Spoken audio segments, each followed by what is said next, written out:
ലോകമെമ്പാടുമുള്ള goodness TV പ്രേക്ഷകർക്ക് വചനദീപ്തി ഒരുക്കുന്ന ഈ സ്വർഗീയ വിരുന്നിലേക്ക് നിങ്ങൾക്ക് ഏവർക്കും സ്വാഗതം. 2 തിമോത്തി 3:16 പറയുന്നു, ദൈവവചനമെല്ലാം ദൈവനിവേശിതമാണ്. അത് പ്രബോധനത്തിനും ശാസനത്തിനും നീതിയിൽ പരിശീലിക്കുവാനും തെറ്റുകൾ തിരുത്തുവാനുമുള്ള.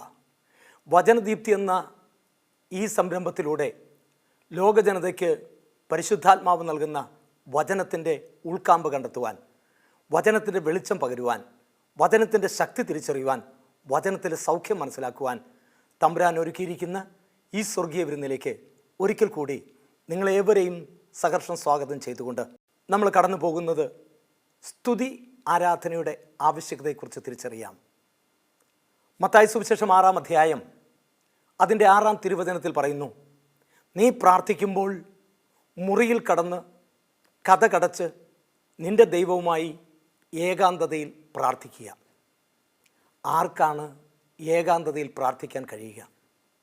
എങ്ങനെയാണ് ഒരു വ്യക്തിക്ക് മനസ്സും ശരീരവും ഏകാഗ്രത ചിന്തയോടുകൂടി പ്രാർത്ഥിക്കാൻ കഴിയുന്നത് എന്ന് നമ്മൾ തിരിച്ചറിയണമെങ്കിൽ ധ്യാന കേന്ദ്രങ്ങളിലൂടെ വചനം ശ്രവിച്ച് സ്തുതിച്ച് ആരാധിച്ച് നമ്മുടെ കെട്ടുകളൊക്കെ അഴിയപ്പെട്ട് നമ്മൾ സ്വതന്ത്രരാകുന്നത് സ്തുതിച്ച് ആരാധിക്കുമ്പോഴാണ്. കൈയും മെയ്യും മറന്ന് പരിസരം മറന്ന് സ്തുതിച്ച് ആരാധിക്കുമ്പോൾ മത്തായി സുവിശേഷം 1-ാം അധ്യായം അതിൻ്റെ 21-ാം വാക്യത്തിൽ ദൂതൻ ജോസഫിനോട് പറഞ്ഞു, നീ അവന് യേശു എന്ന് പേരിടണം. ആ യേശു എന്ന 2 അക്ഷരത്തിൻ്റെ മൂല്യമാണ് അതിനോട് ചേർന്ന് വരുന്ന വചനം. എന്തെന്നാൽ അവൻ തൻ്റെ ജനത്തെ തങ്ങളുടെ സകല പാപങ്ങളിൽ നിന്നും മോചിപ്പിക്കും. അധരം തുറന്ന് എന്നെ കേൾക്കുന്ന പ്രിയപ്പെട്ട മകനെ മകളെ, സ്വരമുയർത്തി അധരം തുറന്ന് നീ യേശു വന്ന് ഒരു വട്ടം വിളിക്കുമ്പോൾ ഇന്നലെ ഈ ദിവസം മുതൽ, ഇന്നലെ ഈ നിമിഷം മുതൽ നാളെ ഈ നിമിഷം വരെയുള്ള 24 മണിക്കൂർ നേരം ലോകമെമ്പാടും അർപ്പിക്കപ്പെട്ട വിശുദ്ധ കുർബാനയിൽ കൂദാശ ചെയ്യപ്പെട്ട തിരുശരീരത്തോടും തിരുരക്തത്തോടും ചേർന്ന് നിന്റെ നാവിൽ നിന്ന് വരുന്ന യേശു എന്ന സ്വരം കൂടി ഉയരുമ്പോൾ അവൻ തൻ്റെ ജനത്തെ തങ്ങളുടെ സകല പാപങ്ങളിൽ നിന്ന് മോചിപ്പിക്കുന്നു എന്ന സത്യം ഇവിടെ യാഥാർത്ഥ്യമാവുകയാണ്. അങ്ങനെ സ്തുതിച്ച് ആരാധിക്കുമ്പോൾ ദൈവം തരുന്ന അനുഗ്രഹങ്ങൾ, ഒന്ന് സ്തുതിച്ചാരാധിക്കുന്ന മക്കൾ, അത് തിരഞ്ഞെടുക്കപ്പെട്ടവരുടെ പ്രാർത്ഥനയാണ് സ്തുതി ആരാധന. 1 പത്രോസ് 2:9 പറഞ്ഞു, നിങ്ങൾ രാജകീയ പുരോഹിത ഗണവും ദൈവത്തിൻ്റെ സ്വന്തം ജനവും അവിടുത്തെ ഇഷ്ടപ്പെട്ട ജനവുമാണ്. അങ്ങനെ ഇഷ്ടപ്പെട്ടവരാകുവാൻ വിളിക്കപ്പെട്ടവർ, ആ മക്കൾക്ക് കിട്ടുന്ന ഏറ്റവും വലിയ അനുഗ്രഹം എന്ന് പറയുന്നത് പ്രതീക്ഷകളെ അതിലംഘിക്കുന്ന സമാധാനം അവരുടെ മനസ്സിന് കിട്ടുന്നു. ഉള്ളു തുറന്ന് ആരാധിക്കുന്ന ഒരു വ്യക്തിക്ക് അകൃത്യങ്ങൾ ക്ഷമിക്കപ്പെടുകയാണ്. 103-ാം സങ്കീർത്തനം അതിൻ്റെ 3-ാം തിരുവചനം പറയുന്നു, നിന്റെ അകൃത്യങ്ങൾ ക്ഷമിക്കപ്പെടുകയാണ്. അങ്ങനെ സ്തുതിച്ച് ആരാധിക്കുമ്പോൾ പ്രിയപ്പെട്ടവരെ, ഇവിടെ ഒരു കൊച്ചു കുഞ്ഞ് 4 മാസം അല്ലെ 5 മാസം പ്രായമായ ഒരു കുഞ്ഞിന് ആ കുഞ്ഞിൻ്റെ അമ്മ സ്നേഹത്തോടുകൂടി ഭക്ഷണം കൊടുക്കുമ്പോൾ, അതായത് കുറുക്ക് ആ കുഞ്ഞിൻ്റെ അധരത്തിലേക്ക് ഒഴിച്ചു കൊടുക്കുമ്പോൾ, അധരം തുറന്ന് സംസാരിക്കാനാവാത്ത കുഞ്ഞ് അമ്മ സ്നേഹത്തോടെ പകർന്ന ഭക്ഷണം കഴിച്ചു കഴിയുമ്പോൾ ആ ഭക്ഷണം ഇറക്കുന്നതിനിടയ്ക്ക് കുഞ്ഞിൻ്റെ അധരത്തിൽ നിന്ന് ഒരു അവ്യക്തമായൊരു സ്വരം വരും. ആ അവ്യക്തമായ സ്വരം എന്ന് പറഞ്ഞൊരു സ്വരം. ആ സ്വരം വരുമ്പോൾ 8-ാം സങ്കീർത്തനം അതിൻ്റെ 2-ാം വാക്യത്തിൽ പറയുന്നു, ശത്രുക്കളെയും രക്തദാഹികളെയും തറപറ്റിക്കാൻ ശിശുക്കളുടെയും മുല കുടിക്കുന്ന കുഞ്ഞുങ്ങളുടെയും അധരങ്ങൾ കൊണ്ട് അവൻ സുശക്തമായ കോട്ട കെട്ടി. ആ 8ഉം പൊട്ടും അറിയാത്ത കുഞ്ഞ്, ആ കുഞ്ഞിൻ്റെ അധരത്തിൽ വന്ന ആ ഒരു സ്വരം ദൈവസന്നിധിയിൽ സ്തുതിയെ ആരാധനയായിട്ട് മാറുമ്പോൾ, ജോബിൻ്റെ പുസ്തകം 27-ാം അധ്യായം അതിൻ്റെ 22-ാം തിരുവചനം പറയുന്നു, അത് നിർദ്ദയം അവൻ്റെ മേൽ ചുഴറ്റി അടിക്കുന്നു. അതിൻ്റെ ശക്തിയിൽ നിന്ന് അവൻ പ്രാണഭയത്തോടെ ഓടുന്നു. അത് അവൻ്റെ നേരെ കൈകൾ കൊട്ടുകയും അതിൻ്റെ നേരെ സിൽക്കാരം പുറപ്പെടുകയും ചെയ്യുന്നു. കൈകൊട്ടി ആരാധിക്കുമ്പോൾ, സ്തുതിച്ച് ആരാധിക്കുമ്പോൾ നമ്മുടെ കെട്ടുകൾ അഴിയുന്നു എന്ന് മാത്രമല്ല, കേൾക്കുന്നവരിലേക്കും ആ കൃപ ഒഴുകപ്പെടുകയാണ്. അങ്ങനെ കൃപ ഒഴുകപ്പെടുമ്പോൾ ഒരു സ്തുതിയുടെ നിമിഷത്തിൽ സ്തുതിച്ച് ആരാധിക്കുന്ന വ്യക്തിക്ക്, സ്തുതിച്ച് ആരാധിച്ചാൽ ഉണ്ടാകുന്ന അനുഗ്രഹം എന്താണ്? ആ വ്യക്തിക്ക് പശ്ചാത്താപം ഉണ്ടാകുന്നു, മാനസാന്തരം ഉണ്ടാകുന്നു, കൂടാതെ ദൈവത്തോട് ശരണപ്പെടുവാനുള്ള കൃപ അവന് കിട്ടുകയാണ്. അങ്ങനെ ദൈവത്തോട് ശരണപ്പെടുവാനുള്ള കൃപ അവന് കിട്ടുമ്പോൾ ക്രൈസ്തവ പ്രാർത്ഥനയിലെ അടിസ്ഥാനപരമായ ഒരു ചലനത്തെ സ്തുതിപ്പ് പ്രതിപാദിക്കുന്നു. ആ സ്തുതിപ്പ് പ്രതിപാദിക്കുമ്പോൾ പ്രിയപ്പെട്ടവരെ, അത് ദൈവവും മനുഷ്യനുമായിട്ടുള്ള ഒരു കണ്ടുമുട്ടലാണ്. ദൈവിക അനുഭവങ്ങളും മനുഷ്യനും തമ്മിൽ കണ്ടുമുട്ടിക്കൊണ്ട് അവൻ്റെ കുറവുകളെ തിരിച്ചറിയുവാൻ, അവനെന്ന വ്യക്തിത്വത്തിലേക്ക് തിരിച്ചു കൊണ്ടുവരുവാൻ സ്തുതിച്ചാരാധിക്കുന്ന ഒരു വ്യക്തിക്ക് സാധിക്കുന്നു. അങ്ങനെ സ്തുതിക്കുവാൻ കഴിയണമെങ്കിൽ ആ സ്തുതിച്ച് ആരാധിക്കുന്ന വ്യക്തികളിലേക്ക്, പ്രിയപ്പെട്ടവരെ, 103 സങ്കീർത്തനം അതിൻ്റെ 5 തിരുവചനം പറയുന്നു, അവര് യൗവനം കഴുകൻ്റേതുപോലെ നവീകരിക്കപ്പെടുകയാണ്. അങ്ങനെയുള്ള വ്യക്തികളുടെ ശാരീരികമായ അവസ്ഥയിൽ എത്ര വാർദ്ധക്യത്തിലെത്തിയ വ്യക്തിയാണെങ്കിൽ പോലും അവൻ യൗവന സഹജമായ യുവത്വ സംവിധാനമായ ആ അവസ്ഥയിലേക്ക് അവൻ എത്തിച്ചേരും. കഴുകന്മാരെ പോലെ പറന്നുയരുവാനുള്ള കൃപ അവൻ ലഭിക്കുന്നു. എൻ്റെ പ്രിയപ്പെട്ടവരെ, കേരളത്തിൽ അറിയപ്പെടുന്ന പല ധ്യാന കേന്ദ്രങ്ങളും, ആ ധ്യാന കേന്ദ്രങ്ങളിൽ ഏറ്റവും കൂടുതൽ സ്തുതിയും ആരാധനയും നടക്കുന്നിടത്താണ് കൂടുതൽ സൗഖ്യാനുഭവങ്ങൾ ഉണ്ടാകുന്നത്. നമ്മൾ ഏത് ധ്യാന കേന്ദ്രത്തിൽ നോക്കൂ, അവിടെ ഇങ്ങനെ സ്തുതിച്ച് ആരാധിക്കുന്ന ധ്യാന കേന്ദ്രങ്ങളിൽ വലിയ ദൈവിക സാന്നിധ്യം ഉണ്ടാകുന്നു. മത്തായി 13:16 പറഞ്ഞു, നിങ്ങളുടെ കണ്ണുകൾ ഭാഗ്യമുള്ളവ, എന്തെന്നാൽ അവ കാണുന്നു. നിങ്ങളുടെ കാതുകൾ ഭാഗ്യമുള്ളവ, എന്തെന്നാൽ അവ കേൾക്കുന്നു. നിങ്ങൾക്ക് മുൻപുണ്ടായിരുന്ന പല പ്രവാചകന്മാരും ഇത് കാണാൻ ആഗ്രഹിച്ചു. അവർക്കാർക്ക് ലഭിക്കാത്ത സൗഭാഗ്യം നിനക്ക് ലഭിക്കണമെങ്കിൽ നീ എല്ലാം മറന്ന് ദൈവത്തെ ആരാധിക്കണം, ദൈവത്തെ സ്തുതിക്കണം. പ്രിയപ്പെട്ടവരെ, അങ്ങനെ സ്തുതിച്ച് ആരാധിക്കുമ്പോൾ അത്, പ്രിയപ്പെട്ടവരെ, ദാതാവായ ദൈവവും ദാനം സ്വീകരിക്കുന്ന മനുഷ്യനും പരസ്പരം ഐക്യപ്പെടുവാനുള്ള കൃപയാണ് അതിലൂടെ ലഭിക്കുക. പരസ്പരം ഐക്യപ്പെടുവാനുള്ള കൃപ അതിലൂടെ ലഭിക്കുക എന്ന് മാത്രമല്ല, 43 സങ്കീർത്തനം അതിൻ്റെ 4 തിരുവചനം പറയുന്നു, ദൈവമേ, എൻ്റെ ദൈവമേ, കിന്നരം കൊണ്ട് ഞാൻ അങ്ങയെ സ്തുതിക്കും. ദാവീദ് കിന്നരം മീട്ടി ദൈവത്തെ സ്തുതിച്ചത് നമുക്കറിയാം. പരിശുദ്ധ അമ്മയ്ക്ക് ലഭിച്ച സൗഭാഗ്യത്തിന് ശേഷം ആ പരിശുദ്ധ അമ്മയുടെ മറിയത്തിൻ്റെ സ്തോത്രഗീതം നമ്മൾ കാണുന്നുണ്ട്. ഇസ്രായേൽ ജനം തേനും പാലും ഒഴുകുന്ന കാനാൻ ദേശത്തേക്കുള്ള യാത്രയിൽ ദൈവം മോശയെ വിളിക്കുകയാണ്. ആ മോശ ഇസ്രായേൽ ജനത്തെ കൂട്ടിക്കൊണ്ടുവരുമ്പോൾ ഓർക്കണം, ഇസ്രായേൽ ജനം കടന്നു പോകുമ്പോൾ അവർക്ക് മുന്നമേ വാഗ്ദാന പേടകമുണ്ട്. ആ വാഗ്ദാന പേടകത്തിന് ചുറ്റും ഇസ്രായേൽ ജനം കരമുയർത്തി മനമുയർത്തി സ്തുതിച്ചപ്പോൾ സ്വർഗത്തിൽ നിന്ന് ദൈവത്തിൻ്റെ സക്കൈനാമേഘം അവർക്ക് കൊട പോലെ സംരക്ഷണം കൊടുത്ത പോലെ നീ സ്തുതിച്ചാരാധിക്കുമ്പോൾ നിന്റെ കുടുംബത്തിൽ, നിന്റെ ജീവിതത്തിൽ, നീ ആകുന്ന ഇടങ്ങളിൽ ആ ദൈവത്തിൻ്റെ സാന്നിധ്യം കൊണ്ട് നിറയാം. അങ്ങനെ നിറഞ്ഞ ഒരനുഭവം നമുക്ക് കിട്ടുമ്പോൾ ഇസ്രായേൽ ജനം എവിടെ അവർ സ്തുതി ഉയർന്നോ അവിടെ ആ സ്തുതിച്ച് ഉയർന്നുകൊണ്ടിരിക്കുമ്പോൾ ദൈവത്തിൻ്റെ നിറസാന്നിധ്യം അവരുടെ കൂടെ നടക്കുന്നത്, പകൽ മേഘസ്തംഭമായി രാത്രി അഗ്നിത്തൂണായി അവരുടെ കൂടെ നടക്കുന്നത് പഴയ നിയമത്തിൽ നമ്മൾ കാണുമ്പോൾ, ഇസ്രായേൽ ജനം ചെങ്കടൽ കടന്ന് മറുകരയെത്തുമ്പോൾ, ഓർക്കണമേ, ചെങ്കടൽ കടന്ന് മറുകരയെത്തുന്ന ആ സാഹചര്യത്തിൽ മോശ എന്ത് ചെയ്തു? മോശ കിന്നരം വീട്ടി ദൈവത്തെ ആരാധിക്കാൻ തുടങ്ങി. ഈ സമയത്ത് മിരിയാം എന്ന് പറയുന്ന പെണ്ണ് തൻ്റെ കൂടെയുള്ള മറ്റു സ്ത്രീകളെല്ലാം ഒരുമിച്ച് കൂട്ടിക്കൊണ്ട് ദൈവത്തെ സ്തുതിക്കുവാൻ അവള് തപ്പുകൊട്ടിക്കൊണ്ട് നൃത്തമാടി ദൈവത്തെ ആരാധിക്കുന്ന നമുക്ക് കാണാം.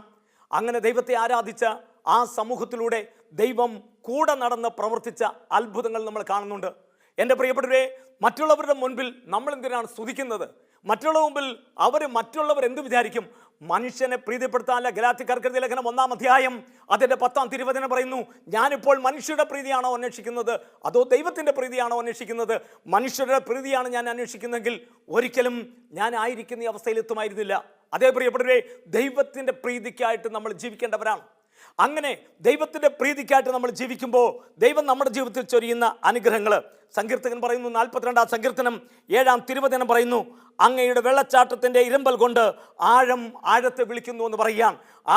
ആഴത്തെ വിളിക്കുമ്പോൾ എൻ്റെ പ്രിയപ്പെട്ടവരെ, പ്രഭാഷകന്റെ പുസ്തകം 15-ാം അധ്യായം 9-ഉം 10-ഉം വാക്യത്തിൽ പറയുന്നു, സ്തോത്രഗീതം പാപിക്കിണങ്ങുന്നില്ല, അവൻ കർത്താവിൽ നിന്ന് ആലോചന സ്വീകരിക്കുന്നില്ല.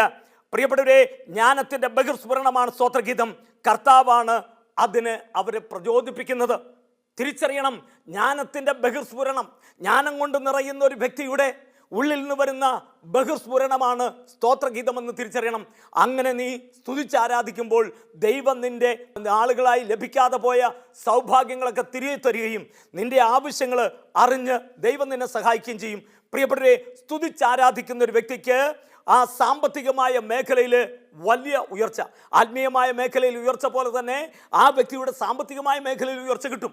അതുകൂടാതെ സ്തുതി മനസ്സിൻ്റെ തളർച്ചയും നിരാശയും മാറ്റി പ്രത്യാശ കൊണ്ട് നിറയ്ക്കാം. റോമാലേഖനം 5-ാം അധ്യായം 5-ാം തിരുവചനം പറയുന്നു, കട്ടത സഹനശീലവും, സഹനശീലം ആത്മധൈര്യവും, ആത്മധൈര്യം പ്രത്യാശയും നൽകുന്നു. പ്രത്യാശ നമ്മെ നിരാശരാക്കുന്നില്ല. കാരണം നമുക്ക് നൽകപ്പെട്ടിരിക്കുന്ന പരിശുദ്ധാത്മാവിലൂടെ ദൈവത്തിൻ്റെ സ്നേഹം നമ്മളിലേക്ക് ചൊരിയപ്പെട്ടുകൊണ്ടിരിക്കുന്നു. ഓർക്കണം പ്രിയപ്പെട്ടവരെ, റൂമേനിയ എന്ന് പറയുന്ന കമ്മ്യൂണിസ്റ്റ് രാഷ്ട്രം.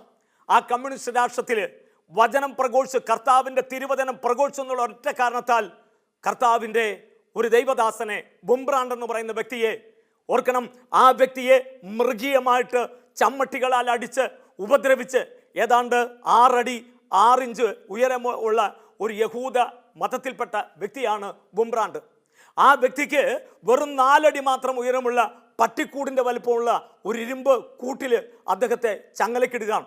ചങ്ങലക്കിടുമ്പോൾ അദ്ദേഹത്തിൻ്റെ ശരീരത്തിൽ 10 കിലോ ഇരുമ്പ് കൊണ്ടുള്ള 10 കിലോ ഇരുമ്പ് കൊണ്ട് നിർമ്മിക്കപ്പെട്ടൊരു ചങ്ങലയാണ് അദ്ദേഹത്തിൻ്റെ കഴുത്തിലിട്ടിട്ട് അത് കാലുമായിട്ട് കൂട്ടിക്കെട്ടി അത് അവിടുന്ന് കൈകൾ തമ്മിൽ അങ്ങനെ നിർത്തിയിരിക്കുന്ന ആ സമയത്ത് ആ മനുഷ്യൻ ഈ പ്രതികൂല സാഹചര്യങ്ങളെ നോക്കാതെ ആ ചങ്ങലകൾ കൂട്ടിയടിച്ചുകൊണ്ട് ആ കാരാഗ്രഹത്തിൽ കിടന്നുകൊണ്ട് ദൈവത്തെ സ്തുതിച്ചു. ആ ദൈവത്തെ സ്തുതിച്ച് വർഷങ്ങൾക്ക് ശേഷം ആ കാരാഗ്രഹത്തിൽ നിന്ന് ബുംബ്രാണ്ടിനെ പുറത്തു കൊണ്ടുവരുമ്പോൾ 6 അടി 6 ഇഞ്ച് ഉയരമുള്ള ഒത്ത ഉയരവും വണ്ണവുമുള്ള ആ മനുഷ്യൻ റാ ഷേപ്പിൽ അദ്ദേഹത്തിൻ്റെ നട്ടിൽ വളർന്നുപോയി. നിങ്ങൾക്കറിയാവോ, അദ്ദേഹത്തെ ആ റൂമേനിയൻ ഗവൺമെൻറ് ആ കൂട്ടിലിട്ടുവെങ്കിൽ ഇന്ന് അദ്ദേഹത്തെ തടങ്കലിട്ട തടങ്കൽ പാളയം ലോകം കണ്ട ഏറ്റവും കൂടുതൽ ബൈബിൾ പ്രിന്റ് ചെയ്യുന്ന ബൈബിളിൻ്റെ ബുക്ക് ഡിപ്പോയാക്കി ഉയർത്തിയ ദൈവത്തെ നമ്മൾ തിരിച്ചറിയുമ്പോൾ അപ്പസ്തോല പ്രവർത്തനം 16-ാം അധ്യായത്തിൽ അതിൻ്റെ 25 മുതലുള്ള വാക്യത്തിൽ നമ്മൾ കാണുന്നുണ്ട്, പൗലോസും സീലാസും കാരാഗ്രഹത്തിൽ കിടക്കുന്നു. കാരാഗ്രഹത്തിൽ കിടക്കുമ്പോൾ ആമം വെച്ചിട്ടുണ്ട് അവർക്ക്. ആമം വെക്കുന്ന ഇപ്പം അങ്ങനെ ഇല്ല. എങ്ങനെയാണ് ആമം വെക്കുന്നത്? പ്രിയപ്പെട്ടവരെ, ഈ മാനസിക രോഗത്താൽ തറന്നവരെ പണ്ടുള്ള കാലങ്ങളിൽ ഈ തെങ്ങിൻ്റെ തടിയുടെ കടക്കല് ചൂർന്നെടുത്തിട്ട് അതിനകത്തൂടെ കാല് കയറ്റി കാലുറപ്പിക്കും. ഇതിനാണ് ആമം വയ്ക്കുക എന്ന് പറയുക. പ്രിയപ്പെട്ടവരെ, അങ്ങനെ ഒരു സാഹചര്യത്തിൽ ചങ്ങലകൾ കൊണ്ട് ബന്ധിക്കപ്പെട്ട് ആയിരക്കണക്കിന് ആൾക്കാർ ആ തടവറയിൽ കിടക്കുമ്പോൾ പൗലോസും സീലാസിനും ആ കാരാഗ്രഹം അവർക്കൊരു പ്രശ്നമായില്ല. ആ ചങ്ങലകൾ അവർക്ക് പ്രതികൂലമായില്ല.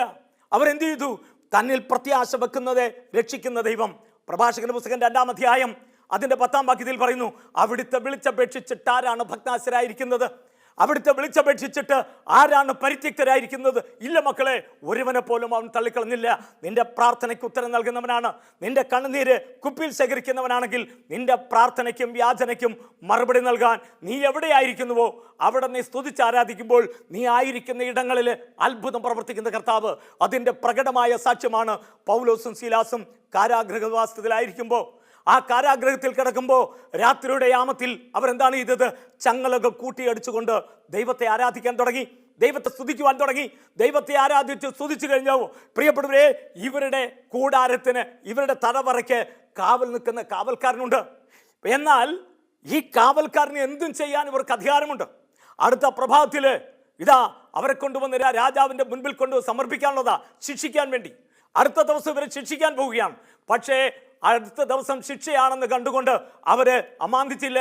അവരവരുടെ ദൈവത്തെ വിളിച്ച് ആരാധിക്കാൻ തുടങ്ങി. അവരവരുടെ ദൈവത്തെ പാടി സ്തുതിക്കുവാൻ തുടങ്ങി. ഈ പാടി സ്തുതിച്ചപ്പോൾ പെട്ടെന്നൊരു ഭൂകമ്പം പോലെ ഉണ്ടായി. മാത്രമല്ല, അവിടെയുള്ള ചങ്ങലകളുടെ ഓടാമ്പലുകളെല്ലാം തകർന്നു. എല്ലാ വാതിലുകളും അടർന്ന് താഴ്ത്തി വീണപ്പോൾ പൊടിപടലം കൊണ്ട് ഉയർന്ന സാഹചര്യത്തിൽ വെളിയിൽ നിൽക്കുന്ന കാവൽക്കാരൻ അകത്ത് കിടക്കുന്ന തടവറയിൽ കിടക്കുന്നവരുടെ യജമാനാണ്. അവൻ ഭയന്നുപോയി. തന്നെ ഏൽപ്പിച്ചിരിക്കുന്നവരെല്ലാം പലായനം ചെയ്തു രക്ഷപ്പെട്ടു എന്ന് കരുതി തന്നെ അടുത്ത പ്രഭാതത്തിൽ രാജാവ് കഴുത്ത് വെട്ടുമെന്നുള്ള ഭയം മൂലം എളിയിൽ നിന്ന് കത്തി ഉയർത്തി ചങ്കിൽ കുത്തി ചാകാനായിട്ട് ശ്രമിക്കുമ്പോൾ പൗലോസ് വിളിച്ചു പറയുകയാണ്, അരുത്, അവിവേകമരുത്. ഞങ്ങളെ പ്രതിയാണെങ്കിൽ ഞങ്ങൾ ഒരിടത്തും പോയിട്ടില്ല, ഞങ്ങളെല്ലാവരും ഇവിടെ തന്നെ ഉണ്ട്. ഓർക്കണം പ്രിയപ്പെട്ടവരെ, ആയിരക്കണക്കിന് പൗലോസിൻ്റെ സീലാസിൻ്റെ കൂടെ ആ തടവറയിൽ കിടന്നവരെല്ലാം സ്വതന്ത്രരാകുന്നു. ഈ പൗലോസും സീലാസും സൂചിച്ചപ്പോൾ എന്തേ മക്കളെ, ഈ പ്രാർത്ഥനയുടെ ചൈതന്യത്തിൽ വളരുന്ന നിന്റെ കുടുംബത്തിലൊരു പ്രശ്നം വരുമ്പോൾ നിങ്ങൾ കുടുംബക്കാരെല്ലാവരും കൂടെ ഒന്ന് സൂചിച്ച് പ്രാർത്ഥിച്ചേ. സക്കൈനാമേഘം നിന്റെ ഭവനത്തിന് മുകളിൽ ആ കൊട പിടിച്ച് ഇസ്രായേൽ ജനത്തെ നയിച്ച പോലെ ഇന്നും നിന്നെ നയിക്കാൻ അവൻ മതിയായവനാണെന്നുള്ള ബോധ്യം നിനക്കുണ്ടാകണം. നീ വിളിക്കുന്ന ദൈവം നിന്നെ പാതി വഴിയിൽ ഉപേക്ഷിക്കുന്നവനല്ല, അവൻ നിന്റെ കൂടെ നടക്കുന്നവനാണ്. 139-ാം സങ്കീർത്തനം 5-ാം തിരുവചനം പറയുന്നു, അവിടുന്ന് എനിക്ക് മുൻപിലും പിൻപിലും കാവൽ നിൽക്കുന്നു, അവിടുത്തെ കരം എൻ്റെ ശിരസിലുണ്ട്, ഈ അറിവ് എന്നെ അത്ഭുതപ്പെടുത്തുന്നുവെന്ന്. പ്രിയപ്പെട്ടവരെ, നമ്മുടെ ബുദ്ധിക്ക് അതീതമായ ബുദ്ധിക്ക് അതീതമായ വലിയ വലിയ കാര്യങ്ങൾ നിനക്ക് കാണണമെങ്കിൽ ദൈവത്തെ ആരാധിക്കാൻ മടിക്കരുത്.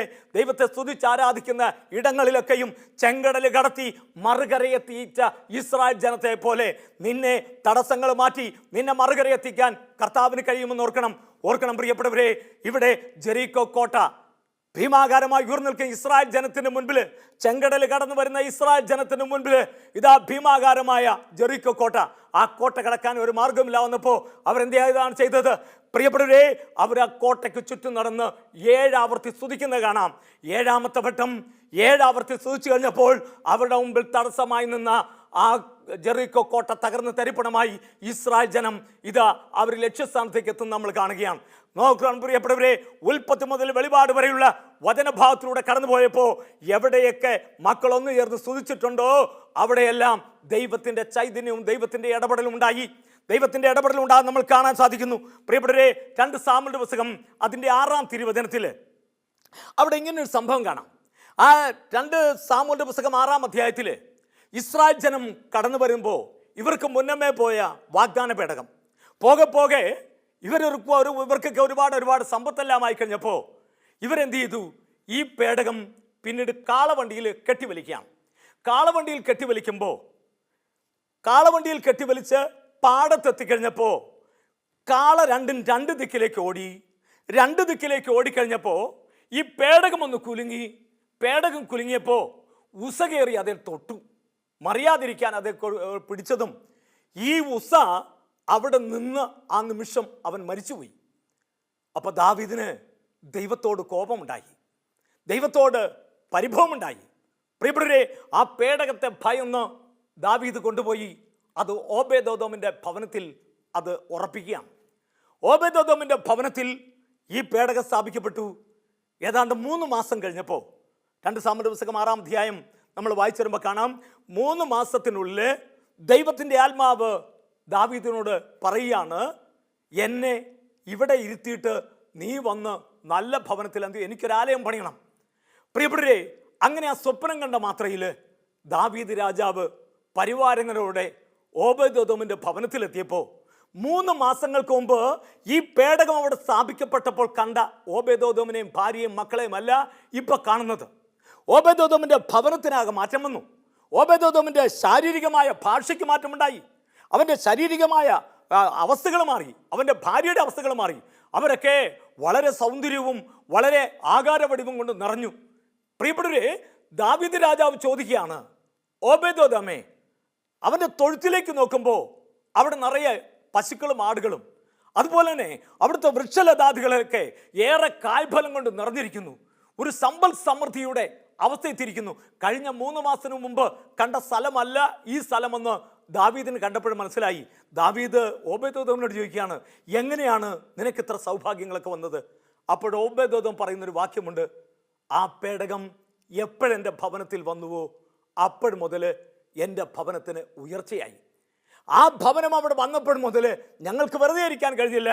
ഓരോ മധ്യാഹ്നത്തിലും ഓരോ പ്രഭാതത്തിലും ഓരോ സായാഹ്നത്തിലും ആ പേടകത്തിന് മുമ്പിൽ അന്ന് ഇസ്രായേൽ ജനം എങ്ങനെ ആരാധിച്ചുവോ അതുപോലെ ഞങ്ങൾ കരമുയർത്തി മനമുയർത്തി കൈയടിച്ച് തപ്പുകൊട്ടി പാട്ടുപാടി ദൈവത്തെ ആരാധിച്ചു, ദൈവത്തെ സ്തുതിച്ചു. അതിൻ്റെ പരിണിത ഫലമായിട്ട് ആ 3 മാസം കൊണ്ട് ഞങ്ങൾക്ക് വന്ന സൗഭാഗ്യമാണ് ഈ പേടകം നിമിത്തം ഞങ്ങൾക്ക് കിട്ടിയ സൗഭാഗ്യം. ഓർക്കണം പ്രിയപ്പെട്ടവരെ, പ്രഭാഷകന്റെ പുസ്തകം 2-ാം അധ്യായം അതിൻ്റെ 4-ാം തിരുവചനം പറയുന്നു, വരുന്ന ദുരിതങ്ങളെല്ലാം അനുഭവിക്കുക, ഞെരുക്കുന്ന ദൗർഭാഗ്യങ്ങൾ ശാന്തത വെടിയരുത്. എന്തെന്നാൽ സ്വർണം അഗ്നിയിൽ ശുദ്ധി ചെയ്യപ്പെടുന്നു, സഹനത്തിൻ്റെ ചൂളയിൽ ദൈവത്തിന് സ്വീകാര്യായ മക്കൾ. അതെ, ഓരോ സഹനങ്ങളിലൂടെ നമ്മൾ കടന്നു പോകുമ്പോഴും മടിക്കാതെ പതറാതെ ദൈവത്തെ ആരാധിച്ചാൽ അതിനുത്തരം തരുന്നൊരു ദൈവം, അതിന് മറുപടി നൽകുന്ന ഒരു ദൈവം, ആളൊന്നല്ല കോരിത്തരുന്ന ദൈവം. നിന്റെ ഈ നിലകളുടെ നഷ്ടങ്ങളെല്ലാം ഇന്നിൻ്റെ നേട്ടങ്ങളാകണമെങ്കിൽ നിന്നെ വിളിച്ചവനെ അറിഞ്ഞ് അവൻ്റെ മുൻപിൽ മുട്ടുമടക്കി ആരാധിച്ചാൽ അവൻ നിന്നെ പരിപാലിക്കുന്നവനാണ്, അവൻ നിന്നെ കൈപിടിച്ച് നടത്തുന്നവനാണ്. പ്രിയപ്പെട്ടവരെ, ഇതാ ഓബേദോദോമിൻ്റെ ഭവനത്തിൽ നിന്ന് പേടകം കൊണ്ടുവരാനായിട്ട് ദാവീദ് രാജാവ് തീരുമാനമെടുക്കുന്നു. ആ തീരുമാനത്തിൻ്റെ പരിണിത ഫലമായിട്ട് പ്രിയപ്പെട്ടവരെ, കിട്ടാവുന്ന വാദ്യോപകരണങ്ങളൊക്കെ ചെണ്ട, മുരജം, കിന്നരം, വീണ, കൈത്താളം തുടങ്ങിയ വാദ്യോപകരണങ്ങളുടെ അകമ്പടിയോടുകൂടി ഈ പേടകം ഓബേദോദോമിൻ്റെ ഭവനത്തിൽ നിന്ന് ദാവീദിൻ്റെ കൊട്ടാരത്തിലേക്ക് എഴുന്നള്ളിക്കുകയാണ്. എഴുന്നള്ളിക്കുമ്പോൾ മേളം മുറുകിയപ്പോൾ, പക്കമേളം മുറുകിയപ്പോൾ ദാവീദ് രാജാവ് നില മറന്നുവോ? ദാവീദ് രാജാവ് തൻ്റെ സാഹചര്യങ്ങൾ മറന്നുവോ? രാജാവ് ആ പേടകത്തിന് മുമ്പിൽ കയ്യും മെയ്യും മറന്ന് ചുവട് വെച്ച് നൃത്തമാടി ആരാധിക്കുന്ന ഒരു ദാവീദിനെ കാണുന്നുണ്ട്. ഈ സമയത്ത് മറ്റൊരു സംഭവം നടക്കാൻ, ആരവം കേട്ട ദിക്കിലേക്ക് സാവൂളിൻ്റെ മകളായ മിഖാല്, അതായത് ദാവീദിൻ്റെ ഭാര്യ, ജനാല വഴി ആരവം കേട്ട ദിക്കിലേക്ക് നോക്കുമ്പോൾ അവിടെ പേടകം വെച്ചുകൊണ്ട് വരുന്നതിനോടൊപ്പം ആ മേളക്കാര് വാദ്യമേളം മുഴക്കുമ്പോൾ അവരുടെ കൂടെ നിന്നുകൊണ്ട് ഒരാള് ചുവട് വെച്ച് നൃത്തമാടുന്നു. ചുവട് വെച്ച് നൃത്തമാടുമ്പോൾ പ്രിയപ്പെട്ടവരെ, ദാവീദ് രാജാവ് പരിസരം മറന്ന് നൃത്തമാടിയ സമയത്ത് അദ്ദേഹത്തിന്റെ മേൽവസ്ത്രം അഴിഞ്ഞ് താഴെ വീണത് അദ്ദേഹം അറിഞ്ഞില്ല.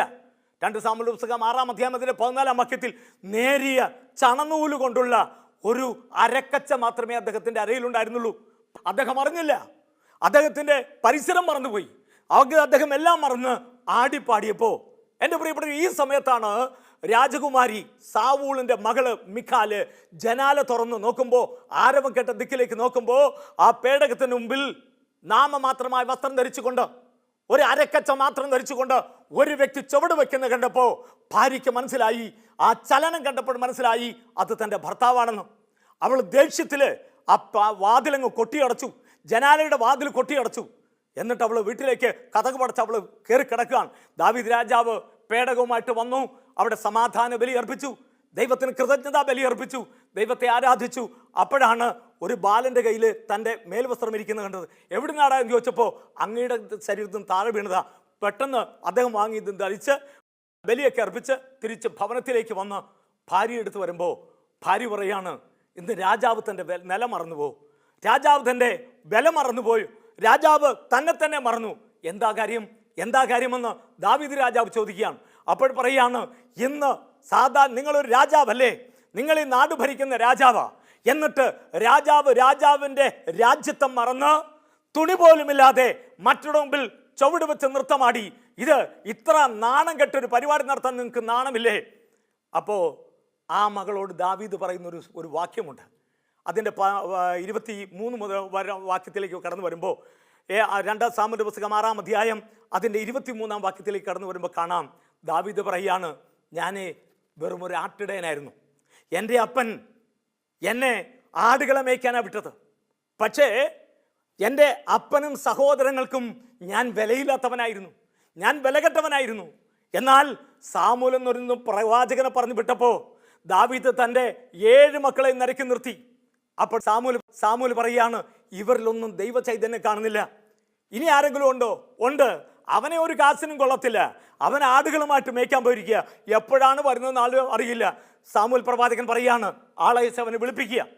അവൻ വിളിപ്പിക്കുമ്പോൾ എല്ലാവർക്കും വേണ്ടാത്തവൻ, ആർക്കും കൊള്ളരുതാത്തവനെ ആടുകളെ മേയ്ക്കാണ്ട് വിടുമ്പോൾ ദാവീദ് പറയാണ്, ഞാൻ ആടുകളെയും കൊണ്ട് മേച്ചിൽ പുറം തേടി പോകുമ്പോൾ എൻ്റെ കൂടെയുള്ള ആടുകളിൽ വയറ്റിലെ കുഞ്ഞുങ്ങളുള്ള ആടുകളുടെ കുഞ്ഞുങ്ങളുടെ എണ്ണം എണ്ണി തിട്ടപ്പെടുത്തി ആ ഗർഭിണിയായ ആടുകളെ ഞാൻ കൊണ്ടുപോകുമ്പോൾ തിരിച്ചു വരുമ്പോൾ ആ എണ്ണി തിട്ടപ്പെടുത്തിയ അതനുസരിച്ചുള്ള ആടുകളെ കൊടുത്തില്ലെങ്കിൽ എൻ്റെ വേതനം വെട്ടിക്കുറയ്ക്കുമായിരുന്നു. അങ്ങനെ ആട്ടും കൂട്ടിൽ കിടന്നവനാണ് ഞാൻ, ആട്ടും മൂത്രം കുടിച്ചവനാണ് ഞാൻ, ആട്ടും കാട്ടത്തിൽ കിടന്ന ആടിൻ്റെ മുസുക്കുമായിട്ട് കിടന്ന എന്നെ സാമുവേൽ പ്രവാചകൻ പറയാണ്, അവൻ മനോഹര നയനങ്ങളും പവിഴ നിറങ്ങളുമുള്ളവനാ. ഓർക്കണം പ്രിയപ്പെട്ടവരെ, ലോകം അവനെ വെറുത്തവനും ഇല്ലാത്തവനും കൊള്ളരുതാത്തവനും എന്ന് പറഞ്ഞെങ്കിൽ ദൈവത്തിൻ്റെ കണ്ണിൽ അവൻ മനോഹര നയനങ്ങളും പവിഴ നിറവുമുള്ളവനാ.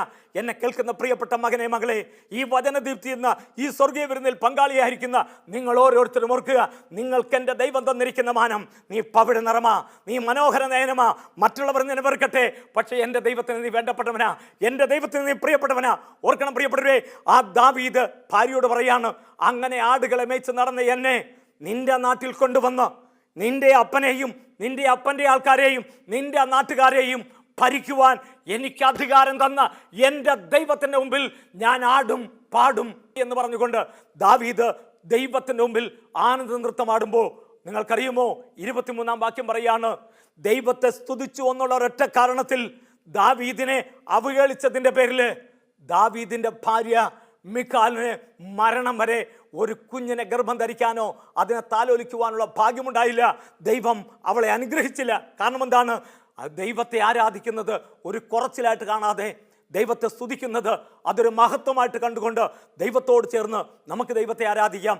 ഈ മണിക്കൂറിൽ ദൈവത്തോട് ചേർന്ന് ചിന്തിക്കുവാൻ ദൈവം ഒരുക്കി തന്ന ഈ സ്വർഗീയ വിരുന്നിൽ പങ്കാളിയാകാൻ കടന്നു വന്നിരിക്കുന്ന പ്രിയപ്പെട്ട മകനെ, മകളെ, ഈ സ്വർഗീയ വിരുന്നിൽ പങ്കാളിത്തം വഹിക്കുന്ന നീ നിന്റെ ജീവിതത്തിൽ എന്തെല്ലാം പ്രശ്നമുണ്ടാകട്ടെ, എന്തെല്ലാം തടസ്സമുണ്ടാകട്ടെ, അതിനൊക്കെ ഒരേ ഒരു പ്രതിവിധി, കരമുയർത്തി മനമുയർത്തി ദൈവത്തെ സ്തുതിച്ചാൽ പൗലോസും സീലാസും സ്തുതിച്ചതുപോലെ, ദാവീദ് ആരാധിച്ചതുപോലെ നമുക്ക് ദൈവത്തെ ആരാധിക്കാം.